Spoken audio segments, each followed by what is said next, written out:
12-year-old son. Okay, maybe.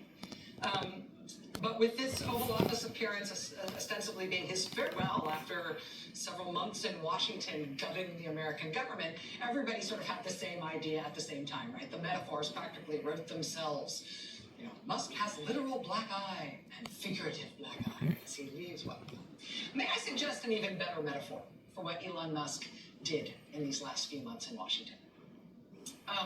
Starting in March, we pretty closely covered the story of one little agency, an independent nonprofit called the U.S. Institute of Peace.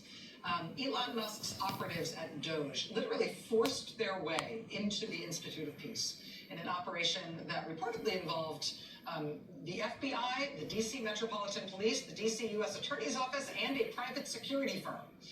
Musk and DOGE literally used armed force to get into the headquarters of this little institute. They then used that armed force to physically throw out the staff. They then purported to fire all the staff, even though they legally don't have the power to do that. The thing that has always made this story sort of weirder and wilder than you might expect is that this U.S. Institute of Peace, it doesn't belong to the executive branch. It's an independent nonprofit. It was created by Congress over 40 years ago. It's largely funded by its own private endowment. The Institute owns its own building, its headquarters. They control the land the building sits on.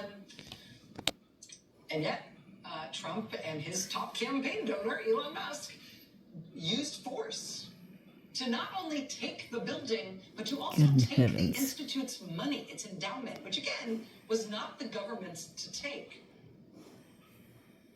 Once Elon Musk's people had forced their way into the building and forced out the employees, one Institute of Peace official told us, quote, "They were very thorough in how they decimated us. They wiped our IT system, canceled contracts, shredded documents, took down our website, including all of our 40 years of research and work we had done. They seized not only our building, but also all of our funding, including our endowment funds." Well, now, perhaps predictably, a federal judge has ruled that all of that, from the armed takeover of the building to the firing of the employees to the seizing all the Institute's assets, all of that was quite flagrantly illegal. The judge called it a gross usurpation of power and a way of conducting government affairs that unnecessarily traumatized the committed leadership and employees of the U.S. Institute of Peace, who deserved better. The judge ordered the Trump administration to give everything back. And so Musk and all his minions have been forced to give it all back. And when the reinstated actual leaders of the U.S. Institute of Peace returned to their building for the first time in over 2 months, just a few days ago, what they found was water damage and rats and roaches, things they had never had before. The acting director of the Institute of Peace told Judge Howell in a sworn statement that the Trump administration essentially abandoned the building as soon as they stole it, and that, quote, failure to maintain and secure the building resulted, among other things, in the rats and roaches. And apparently, whole juicy buds. The Economist reports tonight that cleaners also found a whole bunch of marijuana that was apparently left behind by DOGE staffers after they left the place. So, maximum destruction, leaving everything soiled and in disrepair and littered with drugs.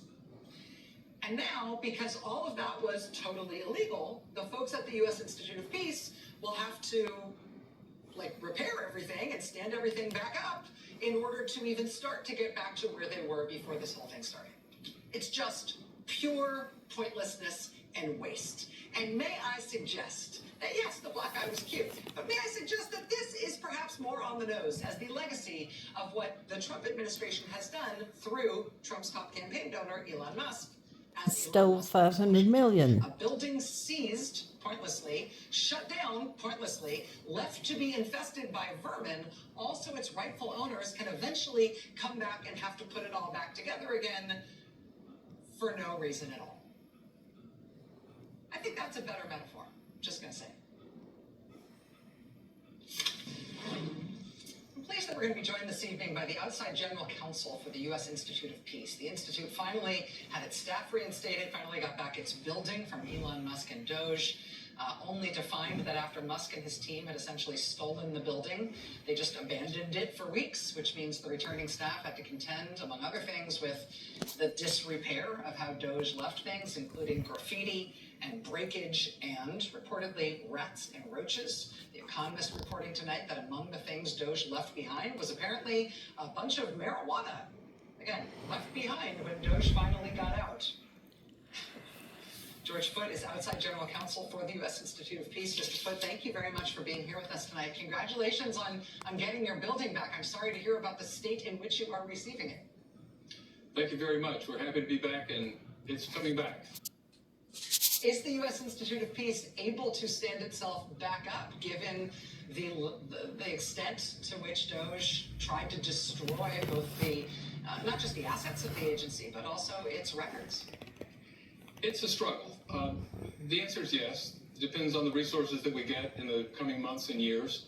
But the staff is motivated, the management is in place, the board's together, the administrative staff, the security engineers are putting the place back in operation.